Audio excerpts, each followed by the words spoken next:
नमस्कार, जय हिंद। मैं आपके साथ में आपका दोस्त प्रजापति आरबी सिंह। एक बार फिर से लगातार पिछड़े वर्ग पर भारतीय जनता पार्टी का अत्याचार होता हुआ दिखाई दिया। न केवल भारतीय जनता पार्टी का बल्कि भारतीय जनता पार्टी के सांसदों की यह दुर्भावना या यूं कहिए उनकी संकुचित मानसिकता के कारण अब पिछड़े वर्ग के नेताओं को दर्द झेलना पड़ रहा है। यह पहली बार नहीं हो रहा है। संविधान को किस तरह से ताक पर रखकर लगातार बुलडोजर पर बुलडोजर उत्तर प्रदेश में चलाया जा रहा है। यही नहीं, मेरठ के दारा सिंह प्रजापति जो बसपा से प्रत्याशी मुजफ्फरनगर में रहे लोकसभा चुनाव में, उनके फार्म हाउस पर भी बुलडोजर चला दिया गया और तोड़ दिया गया। नाम आया तो आया संजीव बालियान का। आपको बता दें, संजीव बालियान पूर्व सांसद है और उससे पहले मंत्री भी रहे हैं। दारा सिंह प्रजापति के कारण वे चुनाव हार गए और इस चुनाव में उन्होंने अपनी प्रतिद्वंदता को निकालने के लिए दारा सिंह प्रजापति के फार्म हाउस पर बुलडोजर चलवा दिया।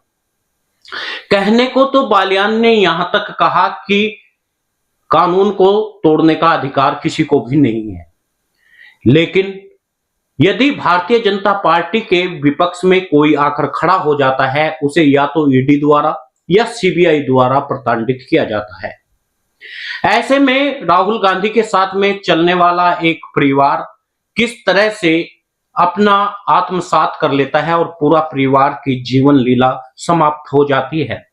और बाकायदा वह लिखकर जाता है कि ईडी ने उन्हें दबाव बनाया गया कि भारतीय जनता पार्टी को ज्वाइनिंग कर ले। यही नहीं, यह देश संविधान से चलता है, यह कतई भारतीय जनता पार्टी के नुमाइंदे मानने को तैयार नहीं है। यदि भारतीय जनता पार्टी के खिलाफ कोई बोलता है तो उसके ऊपर हर रोज प्रताड़ित किया जाता है। यही नहीं, कुछ लोग तो डराने की कोशिश भी करते हैं। ऐसा पहली बार देखा गया है या इससे पहले अंग्रेजों के समय में देखा गया था। इतना भय लोगों के अंदर व्याप्त हो जाता है। कहा जाता है यदि मुख्यमंत्री योगी आदित्यनाथ के खिलाफ बोला जाएगा तो वे आपके घरों पर बुलडोजर चला देंगे।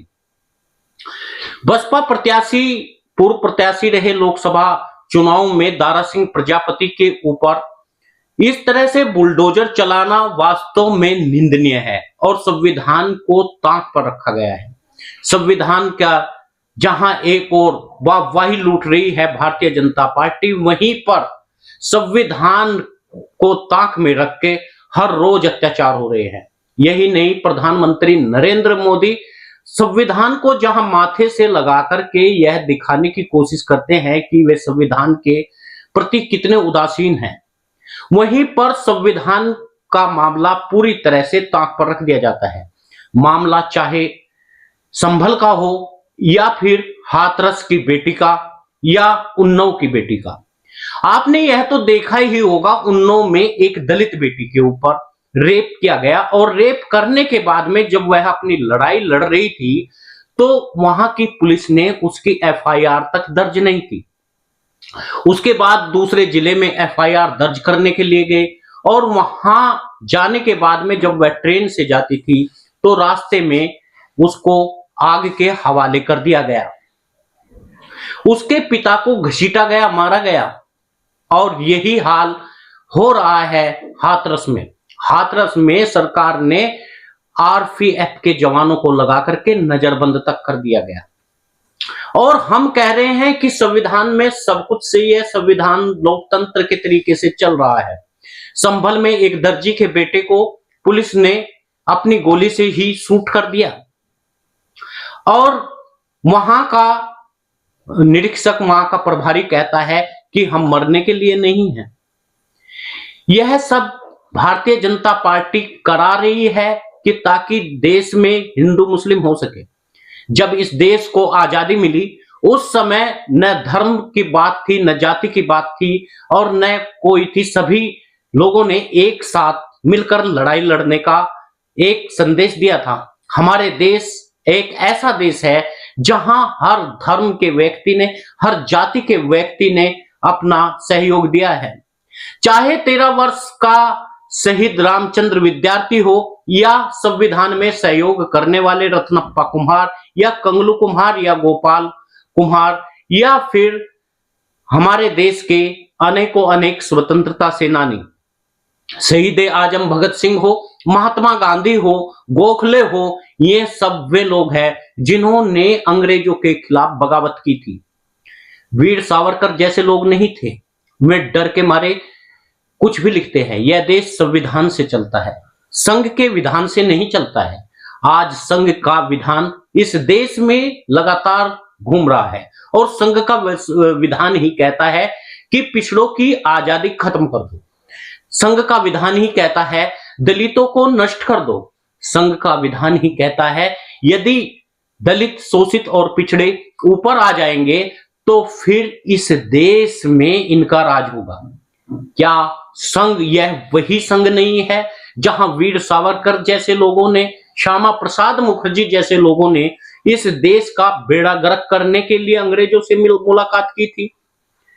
आज भले ही भारतीय जनता पार्टी नेहरू को जिम्मेदार बताती हो, इंदिरा गांधी को जिम्मेदार बताती हो, लेकिन आप क्या कर रहे हैं? आपके पास बताने के लिए कुछ है ही नहीं। आपने कुछ किया ही नहीं तो बताएंगे कहां से? इस देश में लगातार 10 साल का कार्यकाल प्रधानमंत्री नरेंद्र मोदी ने पूरा किया। यदि ये इस तरह से अल्पमत में न आते तो अब तक इन्होंने इस संविधान को बदल दिया होता।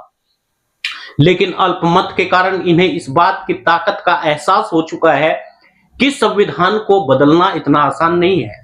बाबा साहब भीमराव अंबेडकर के नाम को किस तरह से मिटाने की कोशिश की जा रही है, यह किसी से छुपा नहीं है।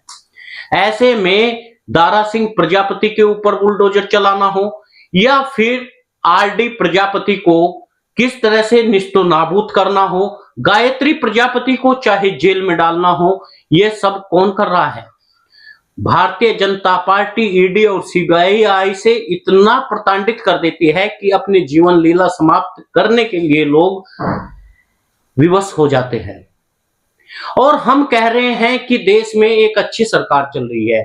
आप यदि यह सोच रहे हैं यह मुस्लिमों के लिए खतरनाक है, यह मुस्लिमों के लिए नहीं बल्कि पिछड़े वर्ग के लिए खतरनाक है, यह दलितों के लिए खतरनाक है, यह तमाम उन लोगों के लिए खतरनाक है जो देश में अपनी आवाज उठाते हैं। भारत का संविधान हमें हक और हिस्सा देता है अपनी आवाज को उठाने का। आपने देखा किस तरह से एक हरियाणा का नेता कहता है कि किसान यहां पर नशा चला रहे हैं। वो खुलेआम कहता है कि ये तस्कर है नशे के। इस तरह से यही नहीं, यह भी कहता है कि इन्होंने 700 महिलाओं का अपहरण कर लिया। न उसके पास कुछ सबूत है और न किसी तरह की कोई भी जानकारी, लेकिन झूठी अपनी बातों को फैलाने के लिए और सस्ती लोकप्रियता हासिल करने के लिए इस तरह का हर रोज हथकंडे भारतीय जनता पार्टी के नेता फैला रहे हैं। आपको क्या लगता है, क्या इस तरह से भारतीय जनता पार्टी ये सब फैला करके इस देश में सद्भाव का माहौल पैदा कर रहे हैं? इस देश ने कई त्रासदी देखी है, इस देश ने गुलामी सदियों से सही है। और क्या आपने कभी सोचा है, मेरा खास तौर से उन युवकों से पूछना है जो युवक आजादी के बाद में पैदा हुए, उन्होंने क्या आजादी का मंजर देखा है? क्या आपने कभी अपने बाप दादा से पूछा है कि हमारे घर के हालात क्या थे? आपने शायद यह कभी नहीं पूछा। गाड़ी तो दूर की बात है, लोगों पर साइकिल नहीं थी। जिस समय अंग्रेज इस देश को छोड़कर गए, लोग भूखमरी से, त्रासदी से मर रहे थे। इस देश को उबारना इतनी कठिन परेशानी से हमारे नेताओं को गुजरना पड़ा। और आज जब देश में खुशियां आई तो आज देश में सांप्रदायिक का माहौल, छोटे बड़े का माहौल, पिछड़े वर्ग का माहौल, जातिवाद का माहौल क्रिएट किया जा रहा है। पहली बार बसपा में दारा सिंह प्रजापति को, यानी प्रजापति समाज से एक टिकट मिला और उसको लगातार खत्म करने के चक्कर में है।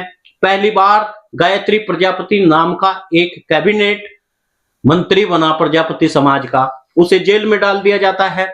लेकिन उन नेताओं के, उन छुट भइये नेताओं के और उन अंधभक्तों की समझ में शायद यह बात नहीं आएगी, जो अपने हिसाब से इस समाज को, इस देश को तोड़ने की कोशिश कर रहे हैं।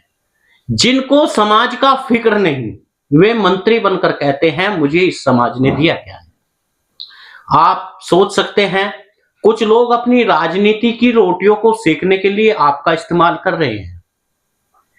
क्या आप जानते हैं, मुस्लिमों को भी जातियों के आधार पर अपने ही हिसाब से छोड़ा जाता है। यदि छोटी जाति का है तो हिंदू में वह जाकर बैठता है तो वही मुस्लिम है। उनके बराबर का जमींदार, उनके बराबर की जाति का व्यक्ति उनके लिए उसका भाई है। साथियों, आप तमाम लोग काफी समझदार हो सकते हैं। आप सोच सकते हैं, क्या संविधान से चलेगा यह देश या फिर संघ के विधान से चलेगा? यह आपको सोचना है। क्या दारा सिंह प्रजापति पर बुलडोजर इसलिए चलेगा क्योंकि उसने लोकसभा चुनाव में संजीव बालियान को हरा दिया? क्या दारा सिंह प्रजापति पर बुलडोजर इसलिए चलेगा कि आपके समाज का, पिछड़े वर्ग का एक बेटा चुनाव लड़ रहा है? क्या उस पर बुलडोजर इसलिए चलेगा क्योंकि वह उस पार्टी से चुनाव लड़ा जो दलितों और शोषितों का नेतृत्व करती है? सोचना आपको है। आपको अपने विचारों पर प्रभाव डालने का और सोचने का पूरा हक है। आलोचना सुनने की ताकत हर किसी में होनी चाहिए। एक समय था जब राजा कपड़े बदलकर लोगों में जाकर के अपनी आलोचनाओं को सुनने के लिए जाता था। एक जमाना है, कपड़े तो बदले जाते हैं लेकिन आलोचनाओं से हर रोज डर लगता है। पत्रकारों की बातों से भय लगने लगता है। वे अपनी आलोचना नहीं सुनना चाहते क्योंकि वे अपने आप को सुधारना नहीं चाहते। नमस्कार, आपसे निवेदन है, आप वीडियो को शेयर जरूर करें, जागरूकता को फैलाएं, न्यूज चैनल को सब्सक्राइब करें और हमें सपोर्ट करने के लिए ज्वाइन भी कर ले, ज्वाइन का बटन करें ताकि चैनल की आर्थिक स्थिति मजबूत हो सके और हम हर रोज आपको नई बातें बता सकें।